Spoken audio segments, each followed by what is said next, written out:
Hi, Sportster Paul here with SolidWorks CAM Quest 2020. We looked at 6 different CAM, computer-aided manufacturing programs, that run inside SolidWorks. I bought HSMWorks by Autodesk. However, I think perhaps the more capable is SolidCAM, but it's slightly harder to use. It's got some hiccups, okay? A big determinant was the price. HSMWorks is a subscription. It's $500 a year, except first year they made me a deal, $300. SolidCAM, like the others, are all perpetual license. You buy the program, you own the program forever, right? It's about $5,000.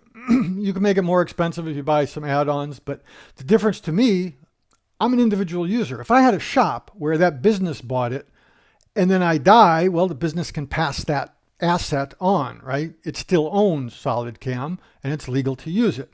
As an individual, I die, I'm not allowed to transfer that license. To my knowledge, one CNC, a standalone CAM package, is the only one that allows you to sell a license to somebody else. Now, that gets to the whole add-on SolidWorks versus standalone packages. You might think, oh, well, I don't want to have a seat of SolidWorks tied up to do my CAM out on the shop floor, but you really do. And if you watch the video, I made about 30 videos of all these different programs. There's always some feature that if there's a 3D video of BobCAD trying to pave over a hole for 3D toolpaths on their standalone product, it's a nightmare. When it's inside SolidWorks, you go over to SolidWorks, you move the roll bar up, you say, okay, now before I put the holes in the surface, and now just make the toolpaths based on the surface without the holes.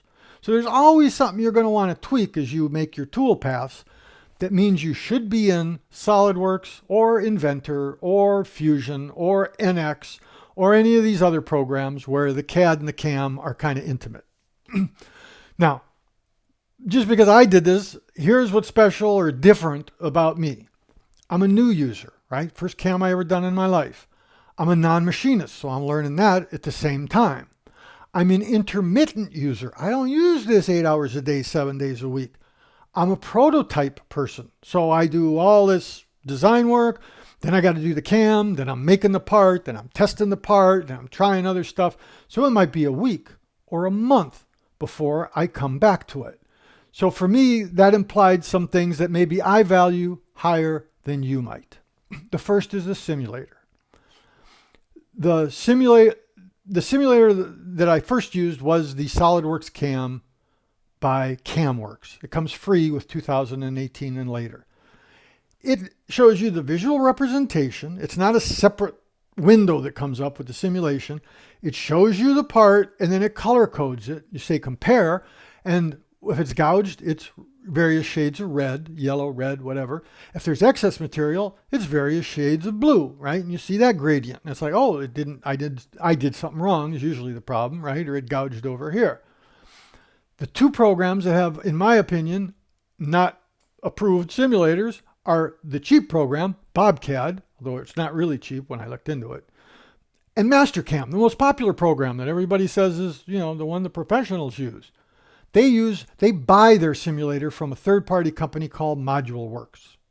And ModuleWorks, they don't do this color code. First, it's a whole separate window that comes up, right? You're not in the native SolidWorks where like in BobCAD, the zoom worked backwards for me. The way you click and do rotate, it's first finger here instead of middle finger, like in SolidWorks, is incredibly, my arm would hurt after I used it for a long time. So the worst thing about this ModuleWorks simulator is it doesn't have that color coding, compare function. It shows you little text boxes with, a printout, okay, 0.27 extra material, 0.013 extra, gouge. It does gouges and excess, does a report, does some separate things, and peppers the screen, right? So I guess maybe when you're all done and you don't get any of those little text boxes, you say, I'm okay. But I like, as a new user, I like going as I go, okay? So that gets to the second thing about a newbie user, prototype user, intermittent user, which is ease of use, right? I can't have stuff. MasterCAM was horrible. I'd be the last program I'd buy. I'll go through them all now, all 6 of them, but it's the last program I would buy. Well, even worse is HSMWorks. I wrote them a letter. Hey, I'd like a demo program or a trial version. So I'm making videos, YouTube videos about how to use it. Oh, we don't think a new user should be making videos of our program. Great, HSMWorks. I'll never use it, and I hope no one else does. If you're that arrogant and you don't want to see the problems a new user has with your user interface, you don't deserve my time making free videos for you. All right? So even worse than that, but MasterCAM, it was so 1986, make planes, and there's a tool plane, and there's a construction plane. You don't have to do that. You're in a CAD program. All the planes have been made in SolidWorks, a week ahead of time. Just here's the geometry, go cut it, right? And part 0. That's the way VisualMill works. So the ease of use, that was part of it. HSMWorks is good enough. SolidCAM has its problems. VisualMill was the best, but I had some problems with stability. So the third problem I had as a new intermittent user was this feature-based mentality, which is a problem with SolidWorks CAM by CAMWorks. Oh, you don't do an operation. You just pick the feature and we'll decide. Is that a hole? Is that an edge? Is it an open pocket? I did 3 different parts in SolidWorks CAM by CAMWorks and didn't once get it. And worse yet, you go change your SolidWorks part, make it move a hole, do something. Then it wants to go automatically recognize everything, and it'll put in all those same mistakes. Holes this big. Oh, there's a knowledge base. You go and train the database for how it deals with different size holes, whether it drills it or mills it. I don't want to be a database administrator, right? I don't want to do that. I just want to say, hey, I want to do a pocket with this tool. Let's go. And that's the way HSM works. And that's why I like it. BobCAD is also feature-based. It wasn't as frustrating as SolidWorks CAM by CAMWorks. And it had a benefit when it did holes. I loved the way it dealt with holes. And we'll get into all of that. So that's it. Now, the other thing that might be different from me, my buddy Dave, who made this test part we've been doing this last 6 months, he was all about, you really want full 3D. Because, you're going to be doing this, and there's always a fillet you might want to clean up with a pencil mill. So when you do that, you're getting into some more pricey, right? You're not going to get a $1,000 program that does this. So the SolidCAM, it did things pretty well. But their pricing, it's not tricky, like BobCAD pricing tricked me. But their pricing as well was a little less than $5,000. Oh, but you want more than 2 default constant Z and parallel 3D toolpaths. You get those with the base package. Oh, you want high-speed machining? $2,000. Oh, you want high-speed surfacing? $2,000. Oh, you want 3D eye machining? They're adaptive toolpaths, that makes the swoopy kind of curves that are easier on tool loads. Another $2,000. And so right towards the end, they actually said, oh, it's our 35th anniversary. Everything's half priced. It's still, VisualMill is the only company with honest pricing. It's there on the website. You can go see it with a big chart about what each package does. So that's a factor for me that might not apply to you. So let's go over these real quick. Hopefully it's not spending too much time on this. HSMWorks. We're going to do them in the order that I would buy them if there was no alternative. So what I bought was HSMWorks. $500 a year, first year was off. The pricing is everything for me. I'm an old guy. If I took the $4,500 I save up front with HSMWorks instead of buying a $5,000 CAM package, I put it in the stock market at 8% increase, which is what's been average for 30, 40 years, it would take 17 years to run out of that money. I'll probably be dead in 17 years, right? So like I say, although I swore I'd never get subscription software, I have to admit, and you can let your SolidWorks subscription expire and the HSMWorks will work. So pricing was a big deal.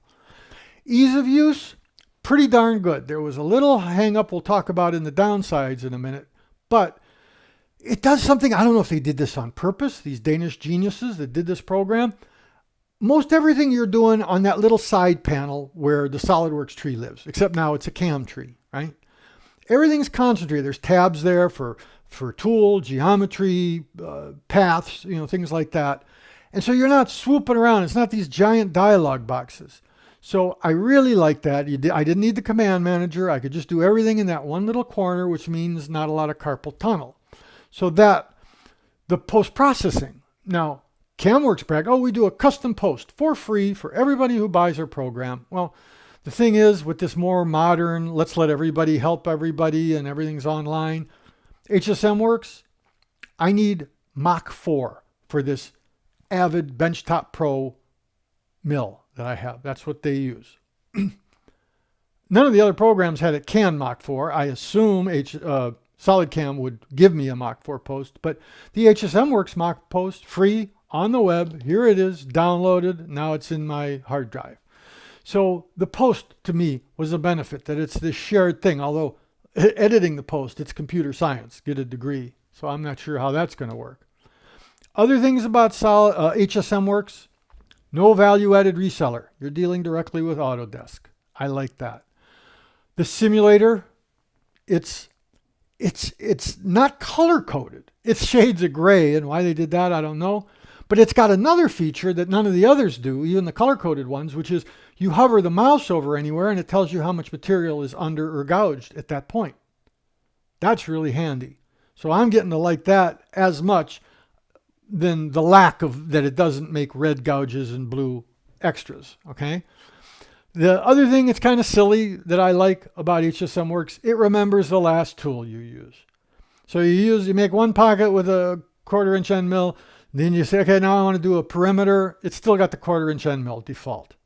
SolidCAM, oh, no, you might make a mistake. You're an idiot. Let's start with an empty tool, and it's only a couple clicks, but it just annoys me, right? Just leave the tool in there. Now, the downside of HSMWorks, the initial setup is goofy. The way you establish the part, the stock is kind of intimately tied into the part 0 you're trying to make. So they have this concept of a job, and they don't have a concept of a setup. So the job, you define this, the machine, you define the stock, and you define the part 0. So that when you go down to do the second setup, when you flip the part over and are trying to do the bottom, you got to remake the stock from scratch. You've got to assign the part 0, and then because they've kind of tied the part 0 and the stock definition together, the coordinates of the stock are the part 0 coordinates, not the CAD coordinates they could pick up from SolidWorks. When you go to change it, the stock starts hopping around where you don't want it. Completely goofy, right? It's deterministic. You can do it. I'm getting more used to it. Use the scroll wheel to go through the 52 different choices you get for where the point will be. So it's doable, okay? So that initial setup, that's the downside ease of use of HSMWorks. But you'd only do that a couple of times, right? Maybe once per part versus the tool paths. That you're doing 5, 10, 20 of them, right? Now, the other thing I don't like, the stock condition isn't shown. And this is kind of tied in with the way they deal with stock. You got 20 operations, you go in the middle, stock simulate that middle operation. It shows the original stock with none of the previous operations factored in. VisualMill had this problem until I actually did a simulation of the entire part to that point, and then it kind of knew, okay, at this point, here's my stock condition, and you could go anywhere and it would just start with the stock. With HSMWorks, not a killer. You got to highlight everything up to that point, then simulate all of that, skip, move ahead. They got a slider, which is kind of cool. You can just slide up to the operation you want to watch it work.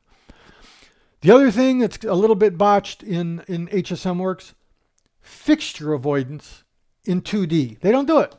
They've got 3D fixture avoidance, but that's botched because they're counting on ModuleWorks to kind of kludge something in. You can't say, okay, I got a clamp here. I want to stay a 1/4 inch away from that clamp. You got to fool it by giving it a stock allowance, which is great if you're doing a face like I was in my show. But what if you're doing a pocket and the clamps hang over the edge of the pocket? Well, now you can't do the rest of the pocket accurately because you used a stock allowance on the cut to stay away enough from the clamps. So then you say, okay, well, maybe I'll model my clamps twice as big as they really are. It ends up you're just as well off as making sketches and just using the sketches to drive the tool paths. I did kind of get it to work. It doesn't honor configurations the way SolidCAM does, right? It's beautiful the way SolidCAM did their fixture avoidance. But how often are you going to use fixtures? My buddy Dave says, just don't use fixtures. Bolt the thing down, figure out some other way. He hates them. So that's something to keep in mind. However, I'll give them this. Even in 2D, it does fixture collision detection.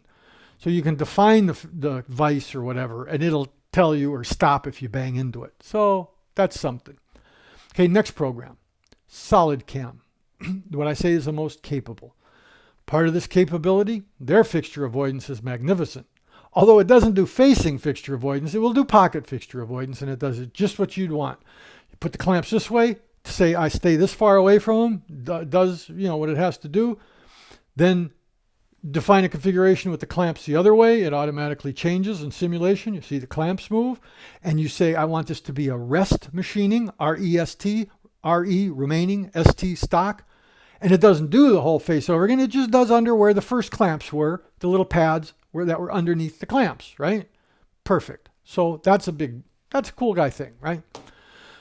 There is, when you select geometry in SolidCAM, they let you select geometry point to point, which means you can go to your model and say, okay, from this point here to that point here, it draws a line, and that's going to be geometry. And that helped a couple different ways in these test parts that we programmed. You can go watch those shows. Chamfering, it helped there.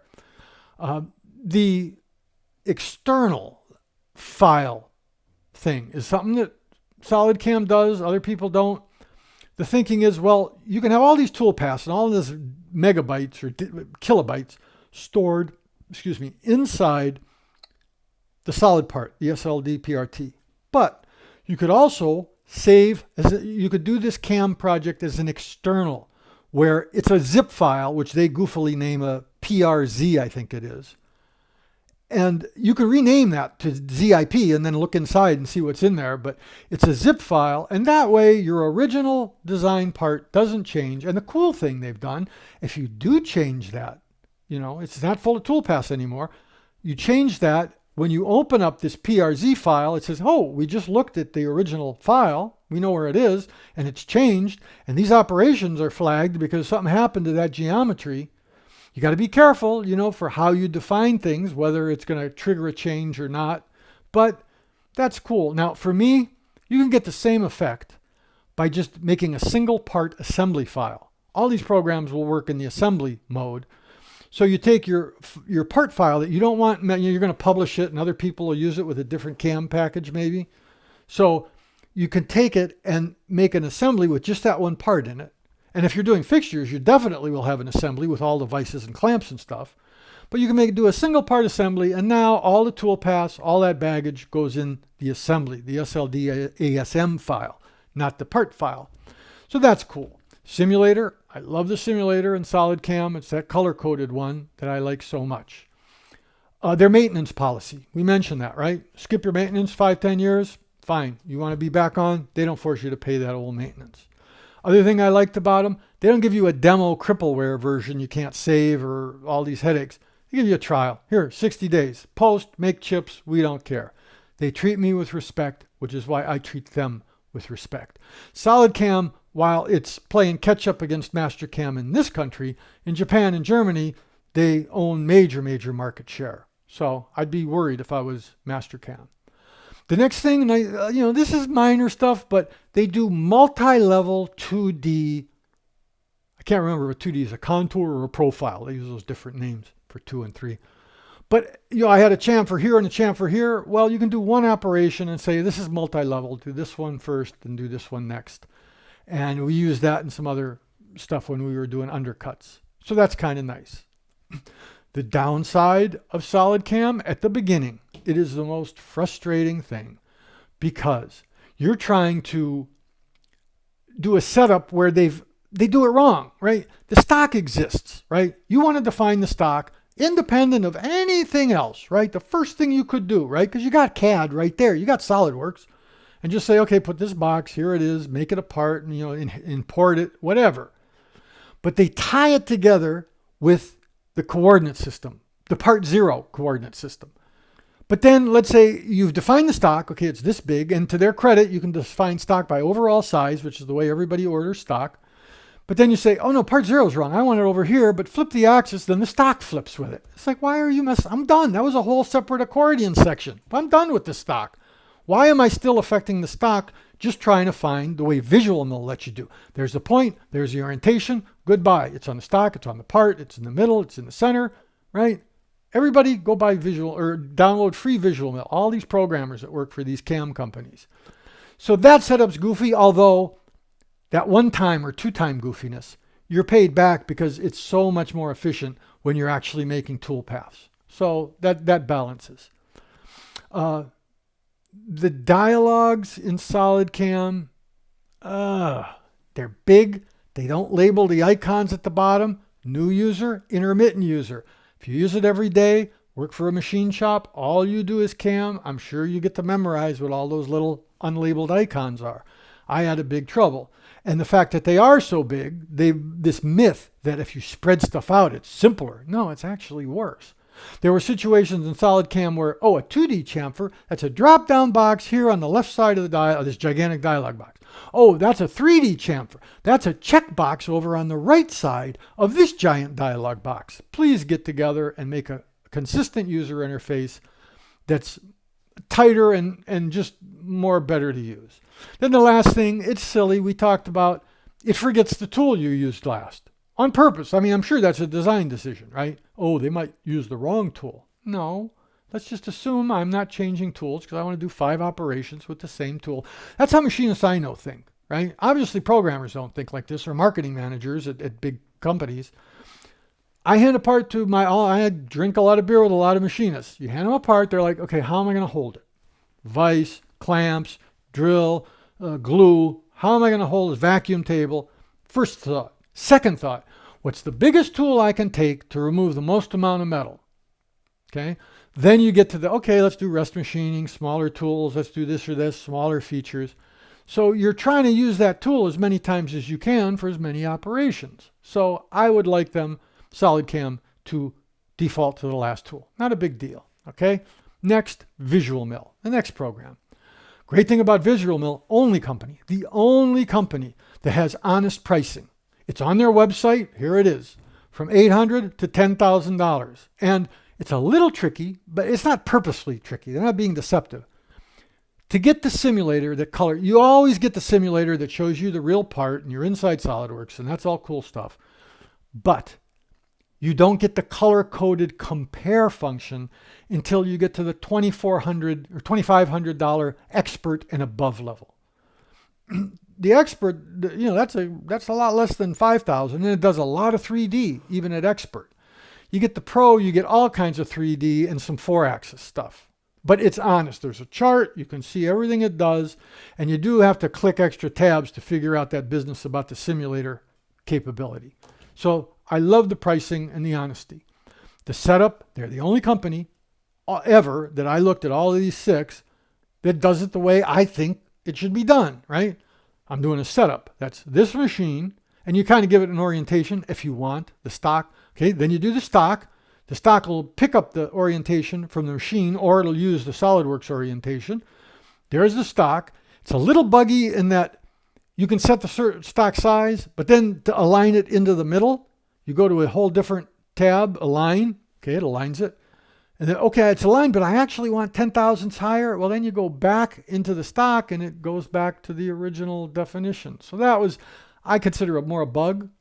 But then, okay, now you're all done with the stock. You're all done with the machine. Now they got a little label. I think it's machine 0. I don't think they say part 0. But 0's there, and that I understand, and all my machinist buddy understand that. So, okay, I want it on the stock box. You can say you want it on the part box. You can put it on the corners, on the edges. You can put it in the middle. You can put it in the center if you want it there. Part or stock. Done. And if you want to change that for some reason in the same setup, you could, right? Although I can't immediately think of a way why you'd want to reset. Maybe you machined something off, broke a tool. You want to find a different 0, redo it. So for that, great stuff, right? That aspect of their setup and their ease of use and their whole look and feel, and here's all the 2D and here's all the 3D stuff. It's fantastic, right? The other thing they did, fixture avoidance, and they will do fixture avoidance in a facing operation. And you can say, stay this far away from the clamps, and it does it. So that was a VisualMill big plus, right? Now, the downside, stability. At first, I was on my Windows 7 box where I had hybrid graphics enabled in my HP ZBook 15 laptop. Hybrid graphics means half of the graphics system is Intel HD 4600 and half of it is Quadro, I think it's K4400, this older machine. That got VisualMill all confused. Dialog boxes would spontaneously change. That's how the early episodes show it. Till I figured out, first off, let's upgrade to Windows 10, right? Because SolidWorks won't support Windows 7 anymore anyhow. But the big thing was figuring out how to go in the BIOS of this machine and turn off all the hybrid graphics. So now the only card being used is the Quadro, or I'm sorry, the NVIDIA Quadro card, not that Intel graphics. Everything got better. All of these goofy dialog boxes going south on me fixed. But towards the end of that part, SolidWorks Resource Monitor, and then crash. So they talked about, and great people, just like SolidCAM, wonderful folks at VisualMill. They said, well, turn off hardware accelerate. No, I'm not going to cripple my CAD system just to get stability. You can see they install some older Visual C++ libraries, 2005. So the code base is scattered among different Visual C++s. So they've got some maintenance issues. Hang on, I'm going to wet my whistle. The next problem was irritation, right? Not the end of the world. They dismiss the dialog box when you make the toolpath. BobCAD does this too. Click, toolpath appears, and the dialog box goes poof. Unfortunately, we're not all expert users that know exactly the 52,000 things, and there's probably thousands in reality, to get the toolpath to do what we want. So you're constantly reopening it. Okay, no, I just try that. SolidCAM, it leaves it up. Try that.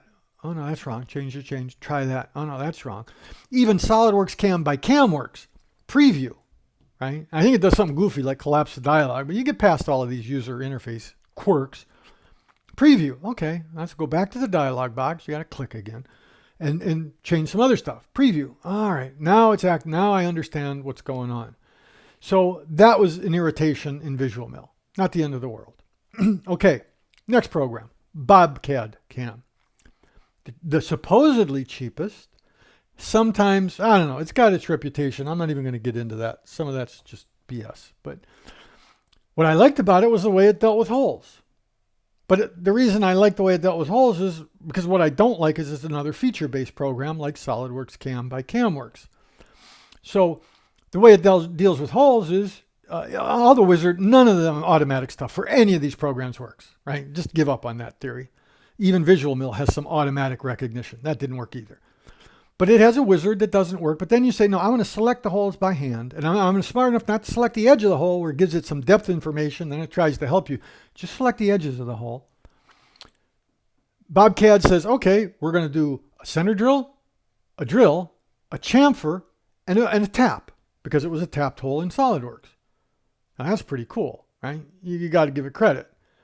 If you don't want all those operations, it opens up and you can say, oh, no, take that one and move it out. I don't want to, remove that chamfer. I don't really need to chamfer it. So that I liked. What I didn't like about BobCAD, that same feature-based stuff means you don't say, okay, I'm going to do a pocket. And this is just my personal, the way I like to think and work. I want to go in and help that software by, this is a pocket, this is an open pocket, this is a perimeter, this is a contour, this is a 3D. With BobCAD, you just select it, and then BobCAD decides, is that a pocket? Is that a perimeter? Is that, what's that going to be? So that I don't like, because then you're always diddling, it's always doing rough and finish, and I don't want to do rough and finish. I just want to finish mill, but what does that change? And, so I didn't like that. Pricing, this is, I don't know if it's a misunderstanding, but at first it was about $5,000, but then, okay, it's going to be a lot less. Less than $4,000. And then it was like, how about it was around $2,000? I'm like, oh man, full. And the guy said full 3D. Well, what I didn't understand is full 3D doesn't mean premium 3D. Look at this screenshot. When I installed it the second time in Windows 10, because I wanted to make sure it was fine in Windows 10, you can see in the screenshot, this is everything that gets installed in the demo program. So there, 3-axis standard, 3-axis pro, 3-axis premium. So enough of that. Picture, look. When I said, look, I want everything in there, so I want 3-axis premium. I don't need the turn and lay stuff. I want pro simulation. I want pro edit DNC. All of a sudden, it wasn't even $5,000. It was like $12,000, except with 3 extra payments or the next 3 years. So there was like a maintenance wrapped into it. It's just like, hey, come on. You're supposed to be the low cost, highly capable. Like my buddy Dave said, he got the impression both MasterCAM and BobCAD had a lot of success early on as standalone packages, and then just kind of sat back on the laurels and let the money come in. Now they realize they got some real competition. They've all done ports into SolidWorks, so they work inside of SolidWorks, some better, some worse. But they still don't have the fire in them the way like SolidCAM or HSMWorks seems to have. So the pricing was a problem. Fixture avoidance just doesn't work. I mean, you can go look at the video.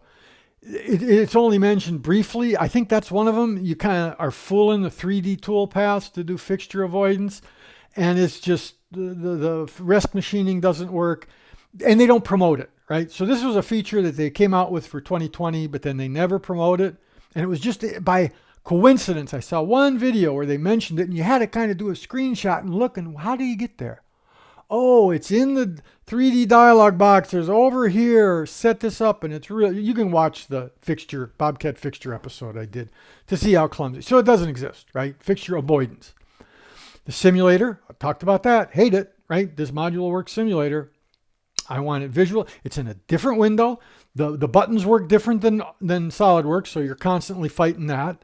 It doesn't show color coding. It's got all these text boxes, so that alone is a reason I wouldn't. I should probably move BobCAD down one below SolidWorks CAM. So there's help.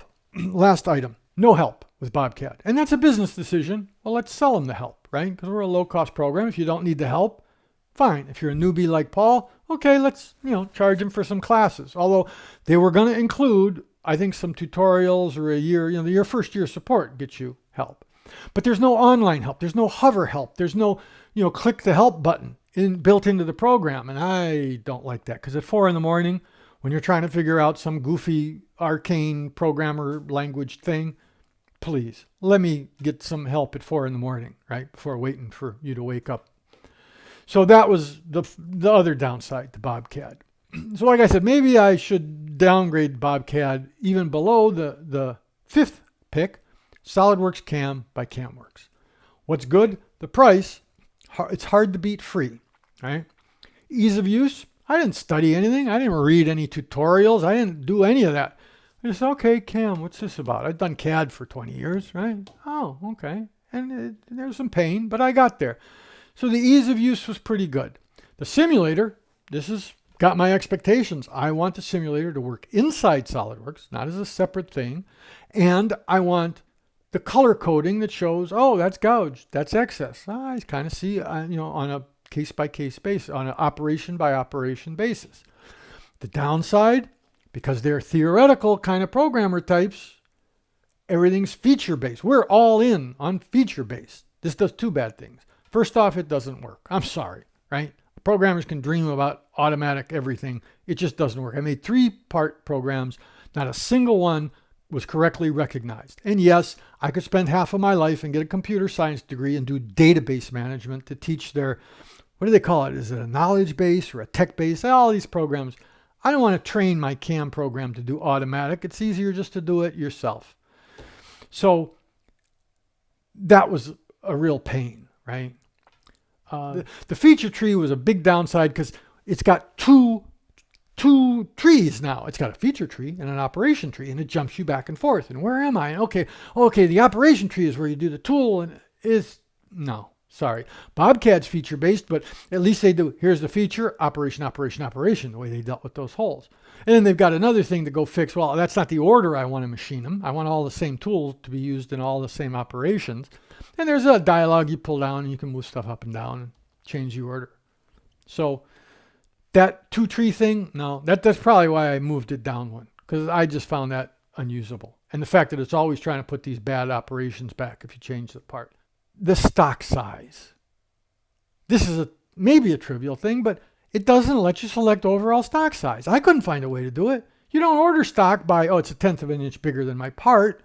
You say 3.5 by 4.5 by 1.5 inches. Send over a couple billets, right? Tell the guy downstairs, saw some stuff that big.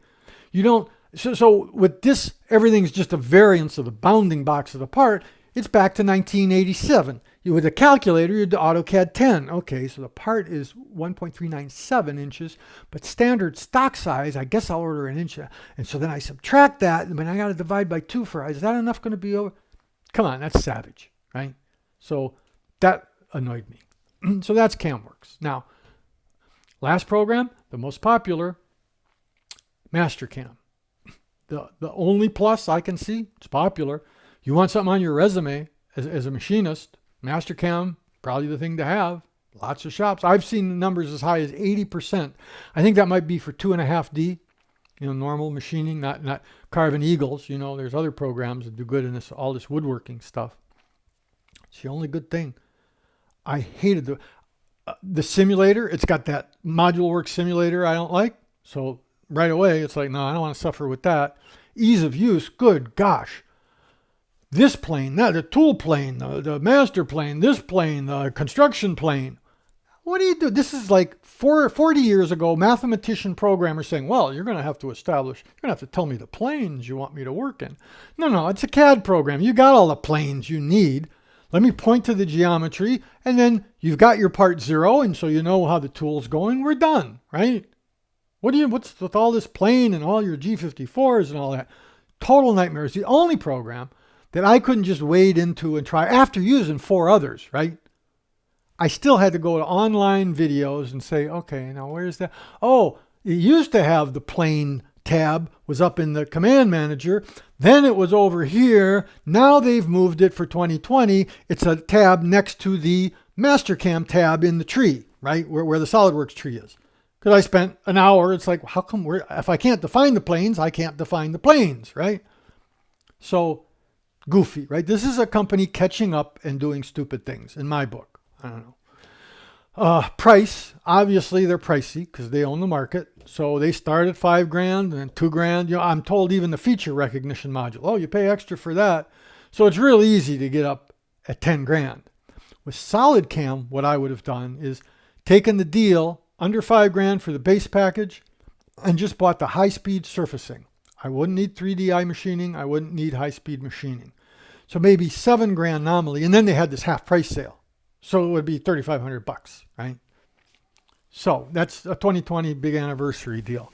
But that's a tip from my buddy Alan Martin. Wait till the end of the quarter or wait till the end of the year. And then don't be too anxious. I might get this. And pretty soon they'll start coming back at you with deals. So what else? The price? Okay, maintenance. The way they deal with their maintenance, like SolidWorks. Oh, you skipped some maintenance. You're going to have to pay all that back maintenance, and then we'll make you current when you pay this year's maintenance. SolidCAM doesn't do that. And then the last reason I got it down on MasterCAM, the value-added reseller. More 1985 thinking, right? Because there's the internet and online and the user community and all this stuff that Autodesk seems to get that they don't. So that's one of the things I don't want to deal with a value-added reseller. I want to deal with the company. I want that company to know my problems and what I'm using this for. So let's get, I guess we're still recording. That's it. HSMWorks is what I bought. Now we're going to go forward making lots of videos. We're going to make chips. We're going to make parts. And you'll be with me on that journey, okay? Stay tuned. Sportster Paul, CAMQuest 2020. Catch you next time. Bye now.